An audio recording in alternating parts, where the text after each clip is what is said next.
On August 7, 2026, a 14-year-old in Bangkok woke up and within hours triggered one of the most massive multi-agency public crisis lockdowns Thailand has ever seen. Yeah, it was completely unprecedented. Welcome to this deep dive. Okay, let's unpack this because if you've been following this developing story, you know the headlines are just, well, an absolute mess of speculation. Oh, a total mess. Right, so today's mission is to cut through all that noise for you.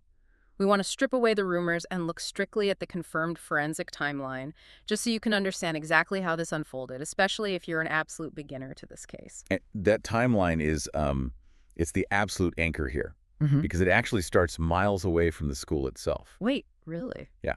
According to the confirmed reports, the 14-year-old suspect allegedly shot his grandparents inside his own home first. Oh, wow. Right. And from that private residence, he then transported a firearm to a school on the outskirts of Bangkok. And, that is where he opened fire on the students and teachers. It's just wild how it went from this quiet, private home straight into a massive public crisis in a matter of moments. It happened incredibly fast. But the authorities didn't just scramble in chaos, did they? Like, help you visualize it. Imagine the rigid choreography of a school fire drill, but scaled up. Yeah, way up. Like scaled up to include SWAT, medical teams, local police, all moving as a single highly trained organism. They rushed in, evacuated the students, secured the perimeter, and got it injured to local hospitals with just incredible speed. And the speed of that multi-agency lockdown undoubtedly saved lives. But it also did something else really crucial for the investigation. What's that? It froze the crime scene instantly. Ah, right. And that frozen scene is exactly what investigators are now using to answer the biggest lingering question. Like, why did a 14-year-old do this? Which naturally brings us to the rumors, because right now there is no officially confirmed motive, yet social media is just flooded with theories. As it always is. So investigators are actively sifting through several potential factors. They're looking into intense academic pressure, possible school-related problems, and there are these unconfirmed claims of bullying. Okay.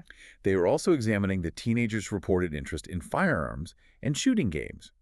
And what's fascinating here is the psychological framework investigators actually use to process this stuff. How so?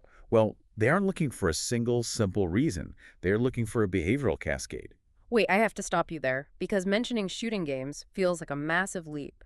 So what does this all mean when millions of teenagers globally play these games every single day? It's a very fair point. Like, how do investigators actually use that as evidence without just falling back on an easy, lazy narrative? So, that is the ultimate challenge in behavioral threat assessment.